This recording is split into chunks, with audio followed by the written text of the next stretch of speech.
నమస్కారం. శ్రీవార్త న్యూస్కి స్వాగతం. నిండు నూరేళ్లు జీవించాల్సిన యువత చెడు వ్యసనాలకు బానిసై నిండు జీవితాన్ని నాశనం చేసుకుంటున్నారని, ఇప్పటికైనా యువత మంచి మార్గంలో నడిచి వారి జీవితాలను ప్రశాంతత వాతావరణంలో మలుచుకోవాలని అప్గ్రేడ్ సర్కిల్ ఇన్స్పెక్టర్ మోహన్ యువతకు విజ్ఞప్తి చేశారు. ఈ సందర్భంగా ఆయన కార్యాలయంలో మీడియాతో మాట్లాడుతూ యువతకు మంచి సందేశాన్ని వినిపించారు.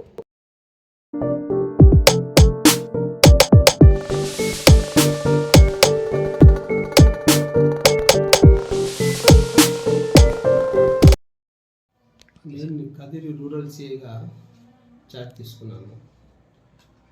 ఇక్కడ ఈ ప్రాంతంలో ఈ సారా తయారు చేసేటువంటి ప్లేసెస్ చాలా ఉన్నాయని తెలిసింది. సేమ్ టైము ఈ తాగి ఆరోగ్యాన్ని చెడగొట్టుకొని మరణానికి కారకులవుతున్నారు. కాబట్టి నాటు సారా తయారీని అరికడతాను. అదేవిధంగా ఈ చిన్న చిన్న పెట్టి కేసెస్లో వాళ్ళు పెట్టి కేసెస్లో శాంతి భద్రతలకు విఘాతం కలిగించేటువంటి పరిస్థితులకి కలిగిస్తుందని తెలిసింది. కాబట్టి ఏ చిన్న గలాటో జరిగినా మేము పర్సనల్గా విజిట్ చేసి ప్రాబ్లం సాల్వ్ చేస్తాం. అదేవిధంగా శాంతి భద్రతల్లో గట్టిగా లాండ్ ఆర్డర్స్ గట్టిగా ఉండడానికి కృషి చేసేసి శాంతి భద్రతలు సజావుగా కొనసాగించుకు ప్రయత్నం చేస్తాము. సేమ్ టైంలో ఈ చిన్న చిన్న పెట్టి రీజన్స్కి సూసైడ్ టెండెన్సీ ఎక్కువ ఉంది. ఇక్కడ ఆ సూసైడ్ టెండెన్సీ మారడానికి కూడా నా వంతు ప్రయత్నంగా కృషి చేస్తాను. అడ్మినిస్ట్రేషన్ స్మూత్గా జరిగే విధంగా చేస్తాను. ముందు ఎలక్షన్స్ ఉన్నాయి. ముందు ఎలక్షన్స్ సజావుగా సాగాలంటే మేము అన్ని బూతులు తిరిగి మా ఏరియా మీద నేను కమాండ్ తెచ్చుకోవాలి. ఏరియా మీద కమాండ్ తెచ్చుకుంటే ఇంతే అప్పుడు ప్రజలకు చుచ్చుకొని పోతే ఎలక్షన్స్ సజావుగా సాగేటట్లు నేను చేస్తాను. ఎలక్షన్ సజావుగా జరిపిస్తాను కూడా. ఇందుమూలంగా ప్రజలందరూ నాకు కోఆపరేట్ చేయాలి. మన యొక్క పత్రికా వాళ్ళు అందరూ అన్ని ఛానల్స్ వాళ్ళు అంత పత్రికా రంగం కానీ ఎలక్ట్రానిక్ కానీ ప్రింట్ మీడియా కానీ మాకు కోఆపరేట్ చేసి మేము ఉద్యోగం బాగా నిర్వహించడానికి మీ సహాయ సహకారాలు అందించాలి. మీ సహాయ సహకారాలు ప్రజల సహాయ సహకారాలు ఉంటే మేము ఉద్యోగం బాగా చేసి ప్రజలను శాంతియుతంగా ఉండడానికి కృషి చేస్తాము. మీ పేరు సార్? నా పేరు మోహన్. ఇంతకుముందు ఎక్కడ విధులు నిర్వహించినారు సార్? నేను ఇంతకుముందు ట్రాఫిక్ పనిచేసిన, తిరుపతిలో క్రైమ్లో పనిచేసిన. ఇక్కడ మన కదిరి రూరల్లో మన అప్గ్రేడ్ ప్రాంతంలో కొన్ని ఈ మధ్య కాలంలో ఏదన్నా కేసుల్లో ఉండే వాళ్ళని బైండ్ ఓవర్ చేస్తున్నారు సార్. ట్రబుల్ మాంగర్స్ కానీ హైపర్ సెన్సిటివ్ విలేజ్లో కానీ కొట్లాడడానికి దారితీసేటువంటి పరిస్థితులు ఏమున్నా కూడా డెఫినెట్గా వాళ్ళని బైండ్ ఓవర్ చేసేసి సత్ప్రవర్తనతో ఉండడానికి హ్యూజ్ అమౌంట్తో ఎంఆర్ఓ దగ్గర బైండ్ ఓవర్ చేసి వాళ్ళు కొట్లాడకుండా చేయడానికి బైండ్ ఓవర్ చేస్తున్నాం. ఈ పరిసర ప్రాంతంలో నాటుసారా ఎక్కువ తయారు చేస్తున్నారు. అలాంటి వారిపైన మీరు ఎలాంటి చర్యలు తీసుకుంటారు సార్?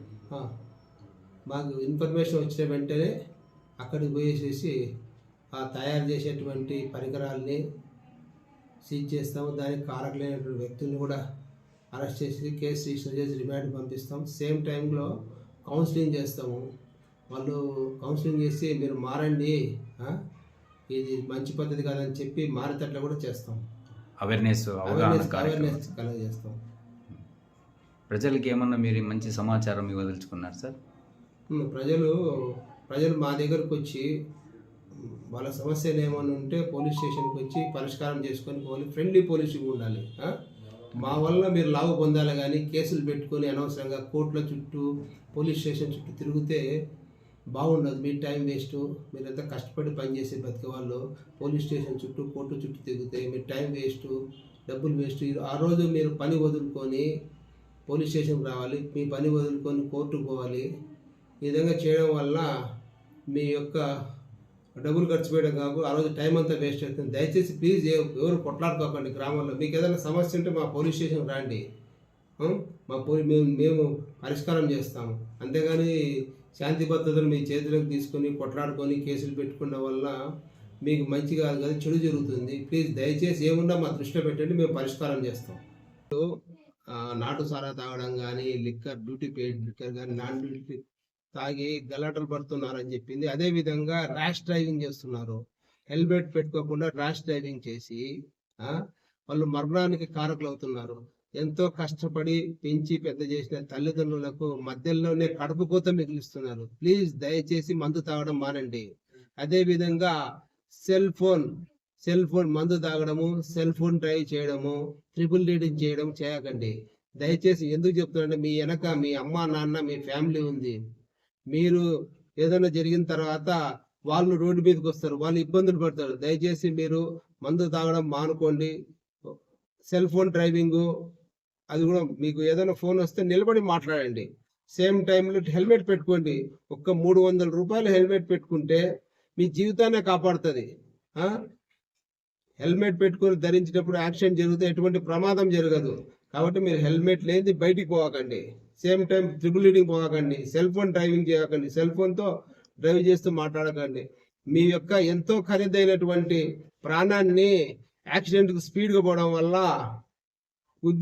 మీరు మీ మరణానికి మీరే కారకులు అవుతున్నారు. కానీ మీ వెనక ఉండే మీ అమ్మ నాన్న మీ భార్య పిల్లలు వీధుల పడే పరిస్థితి జరుగుతుంది. దయచేసి ప్లీజ్ ఎవరు మందు తాగకండి, స్పీడ్గా డ్రైవ్ చేయకండి. హెల్మెట్ పెట్టుకొని డ్రైవ్ చేయండి. మీ యొక్క ప్రాణాన్ని ఈ ఉత్కృష్టమైనది మానవ జన్మ. ఈ మానవ జన్మ అందరికీ రాదు. ఉత్కృష్టమైన మానవ జన్మలో మీరంతా ప్రయాణం చేసేటప్పుడు జాగ్రత్తగా ఉండి బాగా ప్రయాణం చేసి గమ్యస్థానం చేరుకోండి. అంతేగాని మధ్యలో ప్రాణాలు పోగొట్టుకోకండి. దయచేసి ఎవరు కూడా జాగ్రత్తగా ఉండాలి.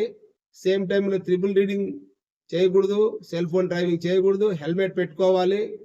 సురక్షితంగా గమ్యస్థానం ఒక 5 నిమిషాల ముందు బయలుదేరితే హ్యాపీగా గమ్యస్థానం చేరుతారు, మీ పనులు జరుగుతాయి. కాబట్టి దయచేసి స్పీడ్గా పోకుండా హెల్మెట్ పెట్టుకొని ప్రయాణం చేయండి. టీవీ ఆర్టిస్ట్ని, స్టేజ్ ఆర్టిస్ట్ని. శ్రీవార్త ఛానల్ మాత్రం సబ్స్క్రైబ్ చేయడం మాత్రం మర్చిపోకండి. నా గురించి, నగేష్ గారి గురించి. Thank you.